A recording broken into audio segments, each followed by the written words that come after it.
Bueno, esta clase es para redondear un poco el tema de las bandas, eh, de la banda crítica.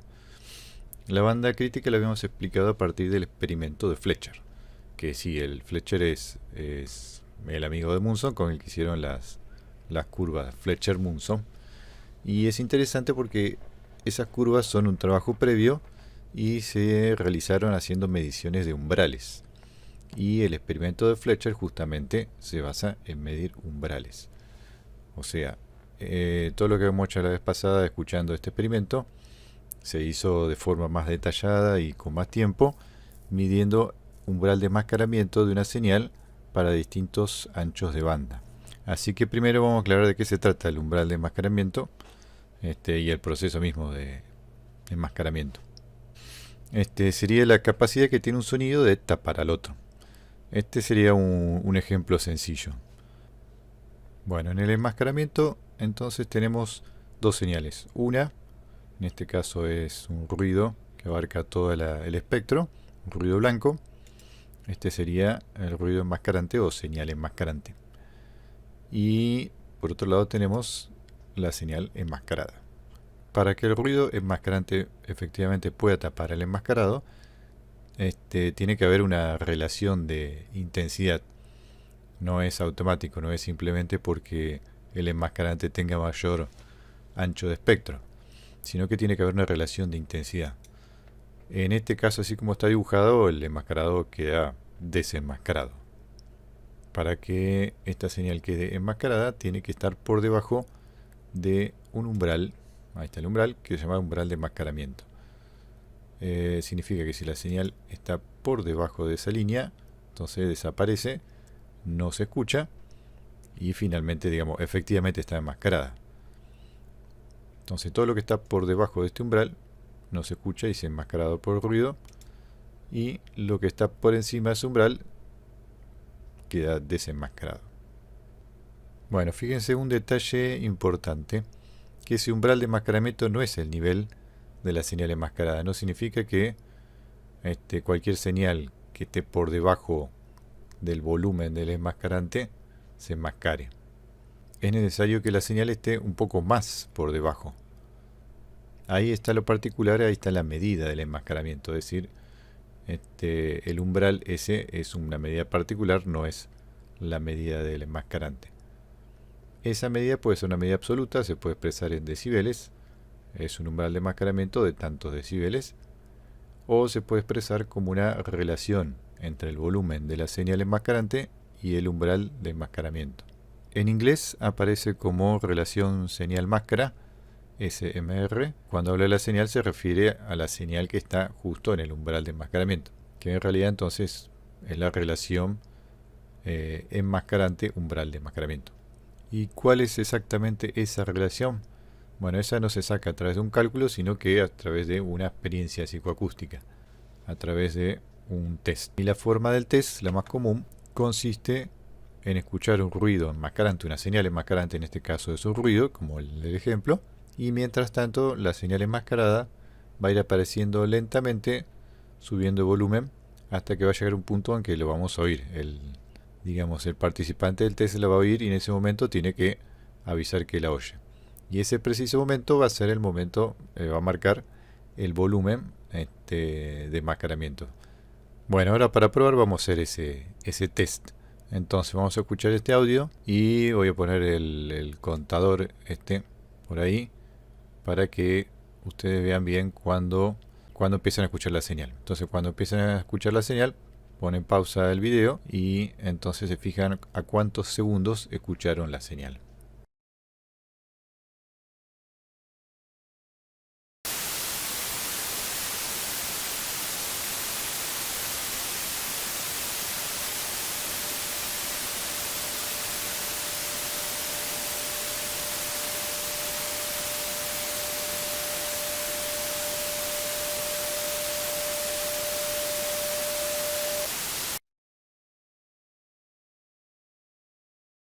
Bien, no sé qué valores les dio, pero a mí me dio más o menos entre 6 segundos, 6,2, 6,4. Esa sería más o menos donde estaría el umbral de enmascaramiento. Y ese punto la relación señal enmascarante, es de más o menos 30 decibeles, que es un montón. O sea, la señal enmascarada tiene que estar por lo menos 30 decibeles más abajo para que se empiece a oír. Bueno, en este caso este valor es muy alto porque tenemos una señal que está abarcando un rango de frecuencias muy grande. Bueno, eso es lo que vamos a ver ahora con el experimento Fletcher, lo que descubrió, de que el enmascaramiento no depende de todo el sonido, no depende solo del volumen, sino de la frecuencia y de un rango determinado de frecuencias según la señal que está enmascarando. Ahora sí, el experimento de Fletcher, como habíamos visto, era una señal, una banda de ruido pequeña, enmascarante, que va aumentando de ancho, y para cada ancho entonces se hace ese test de umbral de enmascaramiento y se mide el umbral. Entonces se obtuvo primero para una señal de ancho muy pequeño un umbral de enmascaramiento muy bajo, es decir, la tapa muy poco. A medida que se iba aumentando el ancho de la banda del ruido, el umbral de enmascaramiento también iba aumentando, es decir, ese ruido aumentaba de potencia y de esa forma lograba enmascarar más la señal. Y así aumentaba el umbral hasta que llega a un punto en donde, por más que siga aumentando la banda de ruido, por más que siga aumentando la potencia del ruido, con bandas, digamos, de otra frecuencia, el umbral quedaba siempre en el mismo lugar. En el libro aparece este gráfico explicando lo mismo, ¿no es cierto? Que el umbral del enmascaramiento aumenta con el ancho de la banda, pero solo hasta cierto punto, a partir del cual ya el umbral no aumenta más. En otra imagen del libro podemos ver este esquema del experimento de Fletcher, que está dicho de otras palabras, se parece más un poco a la forma en que nosotros lo experimentamos con una señal continua, en donde tratábamos de medir qué grado de dificultad había en detectar la señal. No estábamos midiendo el umbral, sino empíricamente cuál era la distancia que había entre la señal y el umbral de enmascaramiento. O sea que era fácil detectable al comienzo porque la diferencia entre la señal y el umbral de enmascaramiento era muy grande. En cuanto se ensanchaba, el umbral se iba acercando a la señal, entonces se hacía más difícil detectar y llegaba a un punto en donde ya no había un cambio. El grado de afectación en la señal era siempre el mismo a pesar de que era cada vez más ancho. Entonces esto le llevó a pensar a Fletcher de que había una zona particular dentro de la cual funcionaba el enmascaramiento y otra zona en donde ya no había efecto. Bueno, a esa zona la llamó banda crítica. Entonces, cuando hay un ruido dentro de esa banda crítica, la banda crítica correspondiente a la señal, ese ruido va a dificultar la detección de la señal. En cuanto hay un ruido que está fuera de esa banda crítica, ya no hay un cambio, ya no hay posibilidad de que este ruido externo modifique la detección de la señal de la que está en el centro de la banda crítica. Ese es un nombre que le puso, también lo asoció, lo comparó, digamos, para poder explicar su comportamiento con un filtro pasabanda, en donde justamente en cuanto el oído quiere detectar una señal, lo que hace es aplicar ese filtro pasabanda en el centro de la señal, de modo que lo que está fuera del filtro no afecta o no se percibe. Entonces, pudiendo delimitar la zona donde funciona el enmascaramiento, intentó encontrar cuál era la proporción fija que había entre el umbral de enmascaramiento y el nivel, digamos, de la señal enmascarante. Es decir, estaba tratando de buscar esta relación que ya les nombré anteriormente y que en nuestro test dio una relación muy grande de 30 decibeles. Pero bueno, ese era en un caso particular con un ruido blanco que abarcaba todo el espectro. Como ahora encontró que no todo el espectro modifica o altera ese enmascaramiento, entonces va a intentar, digamos, va a suponer de que esa relación entonces sí es una relación fija y no una relación variable según la situación y los sonidos. Entonces, dentro de la señal enmascarante, dentro de la región de la banda crítica, que sería el filtro auditivo, calculó que la relación entre el umbral y la señal enmascarante debería ser 1 a 1. Bueno, ahí está en la fórmula, dice la potencia de la señal, la PS, sobre la potencia de la máscara, tiene una relación de 1. Potencia de la señal sería, bueno, de vuelta, el umbral de enmascaramiento. Después, más adelante, con otras mediciones, ese valor cambió a 0,4. Ahora sí, fíjense que corresponde un poco a la situación que les marqué al comienzo, en donde la señal enmascarante tiene una mayor potencia acústica que la señal enmascarada. En realidad, volviendo un poco atrás, la fórmula completa sería esta. Es decir, la potencia de ruido enmascarante se puede medir, va a depender del ancho de la banda. Cuanto más ancho es la banda, mayor potencia acústica va a tener. Entonces la fórmula que planteaba es esta. El ancho de la banda multiplicado por n, que sería la densidad de potencia del ruido en watts por hertz, es decir, la potencia de la banda de 1 hertz de ancho.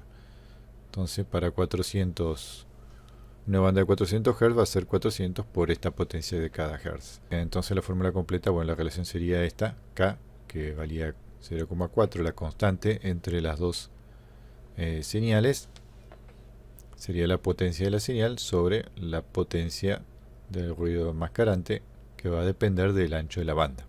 Entonces cuanto más ancha es la banda, vamos a ver que la relación va a disminuir. Entonces un enmascarante de banda mayor va a tener un umbral de enmascaramiento mayor. Pero igual este filtro, este cálculo no es del todo correcto, porque le está dando la misma importancia a la potencia que está en el borde del filtro que a la potencia que está en el centro, como si esta señal fuese tan enmascarante como la del centro. Eso no es exactamente así, porque el filtro no es un filtro exactamente rectangular, sino que debería tener una forma más parecida a la que ustedes conocen de los filtros pasabanda. Es una curva y tiene una transición, y la frecuencia de corte se mide a partir de un descenso de una proporción determinada, dependiendo del tipo de filtro que sea. Entonces ese cálculo no es completamente exacto, es un cálculo que se referiría a un filtro rectangular, un filtro ideal. O sea, la medida correcta de la señal enmascarante no sería el ancho por la potencia, digamos, el área así medida como un cuadrado, sino tendría que ser integrar, digamos, medir el área de toda esta función, de la función correspondiente al filtro. Entonces es un cálculo un poquito más elaborado, una integración. Otra cuestión que modifica la forma real de este filtro es que podría haber otro método de detección que consiste en mover el filtro, es decir, el oído haría como un barrido del filtro buscando la mejor relación señal-ruido. Tal vez, por ejemplo, en esa zona tiene una mejor relación señal-ruido que la que tiene acá al medio, en donde el ruido ocupa casi todo el ancho del filtro. Sería un efecto parecido al que uno hace cuando busca la procedencia de un sonido y mueve la cabeza tratando de encontrar el ángulo más favorable. Entonces, para evitar esta trampa, digamos, que hace el oído para tener una mayor detección, se creó otro método para medir el ancho de la banda crítica. Este método de supresión de banda por cobertura, en donde en vez de aumentar la banda de ruido desde el centro hacia la periferia, se hace al revés. Se empieza por la periferia, por los dos costados, y se va encerrando la señal que se quiere enmascarar. De modo que la primera parte de la banda crítica que estamos interfiriendo va a ser los costados. Se va a interferir este costado y este costado, y después se va agrandando hacia la señal hasta que se logra enmascarar. Acá lo mismo. Se busca el umbral de enmascaramiento para distintos anchos de endijas, en este caso. Antes era para distintos anchos de banda de ruido, ahora va a ser para distintos anchos de endijas en el ruido enmascarante.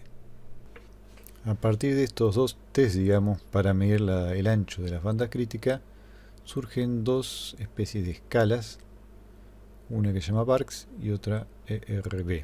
Escalas entre comillas porque las bandas críticas no están separadas una al lado de la otra a la distancia de su ancho de banda, sino que hay una banda crítica alrededor de cada frecuencia central. Es decir, no hay una verdadera escala con escalones, sino que es un continuo. La primera, la escala de Barks, está diseñada de acuerdo a los anchos de banda que les dio las medidas según el experimento de Fletcher, el inicial. Y la escala de RB está armada según el otro método, el de la curvatura de bandas laterales, que les dio anchos de bandas críticas bastante diferente por debajo de los 500. Bueno, estos son los anchos de banda crítica según el experimento de Fletcher. Fíjense que tenía esa característica extraña de que las primeras bandas eran todas del mismo ancho en frecuencia. Es decir, desde 0 hasta 500 más o menos, el ancho banda siempre era de 100 Hz. No era un ancho banda proporcional a la frecuencia. Y a partir de 500 más o menos, sí empezaba un ancho banda proporcional a la frecuencia central. En ese caso la proporción era 0,2, que equivaldría más o menos a una tercera menor. Entonces, con esos anchos de banda se arma la escala de Barks, que es esta. Fíjense que cada Barks es una banda crítica. La primera entonces tiene, como les decía en el gráfico anterior, un ancho de 100. Entonces de 10 a 100 Hz sería el primer Barks. De 100 a 200 el segundo Bark. De 300 a 400 el Bark número 3. 400 a 500 el cuarto Bark, y así sucesivamente. Esto es una escala logarítmica, así que el comienzo se ve desproporcionado porque tiene una relación lineal en realidad. Y a partir del cuarto o el quinto Bark más o menos tiene una proporción constante. Se ve una proporción realmente entre frecuencia y el número de Bark. El número de Bark acá sí está expresado como una escalera, ahí se ve bien la forma de escalera, pero en la realidad cuando uno hace un cálculo te pueden dar números con coma, es decir, no es que saltan los valores de 3 a 4 a 5, sino te puede dar 4,5, lo que sea, según la frecuencia exacta que uno quiere convertir. Esto es de un apunte que está en el Google Drive, así que también lo pueden leer tranquilo, pero está interesante por el ejemplo, con respecto a lo que les venía diciendo de que no es una escalera, sino un continuo. Como verán, hay muchas formas de convertir frecuencia a Barks, y estas son las distintas fórmulas que se elaboraron a lo largo de la historia. Pero bueno, si usamos una de ellas para convertir una frecuencia a Barks, podemos tener los siguientes valores. Acá en 440 tiene el Bark 438. Para 530 tenemos el Bark 5.17. Ahí están los valores con coma de los cuales les hablaba. Estos valores en Bark entonces nos permiten averiguar si esas dos frecuencias, por ejemplo, están dentro de la misma banda crítica o están en bandas separadas. Entonces la diferencia entre esos dos Barks, 5.17 menos 4.38, nos da 0.79 Barks. Es decir, menos de una banda crítica, ya que un Bark es una banda crítica. Bien, y acá están los ERB en comparación directa con los Barks. Fíjense que esta escala es un poco más constante, tiene una proporción más constante que la escala de los Barks. Y la diferencia principal obviamente está en la zona de los medios graves, donde en los Barks tiene esta curva bastante extraña. También se puede ver que incluso en donde se parecen, los ERB tienen un ancho de banda crítico más pequeño que los Barks. O sea, en general los ERB tienen una banda crítica más pequeña que los Barks. Bueno, y acá está la fórmula para convertir una frecuencia en escala ERB o número ERB. Esto, al igual que en los Barks, hay varias fórmulas propuestas. Esta es una de ellas, la que aparece en el libro de Basso. Y de paso, en este párrafo hay un dato muy interesante, que es la medida de esa constante K de la cual hablamos al comienzo de la banda crítica, que es la relación entre la señal y el ruido enmascarante. Acá es interesante porque está expresada en decibeles. Anteriormente habíamos dicho que la relación primero había sido de 1 a 1, igual señal enmascarada, igual ruido enmascarante. Después se obtuvo que era de 0.4, y eso expresado en decibeles es de menos 4 decibeles. Eso significa que una un ruido de banda de un ancho de banda igual a una banda crítica puede enmascarar una señal que esté hasta 4 decibeles por debajo de la intensidad del ruido enmascarante.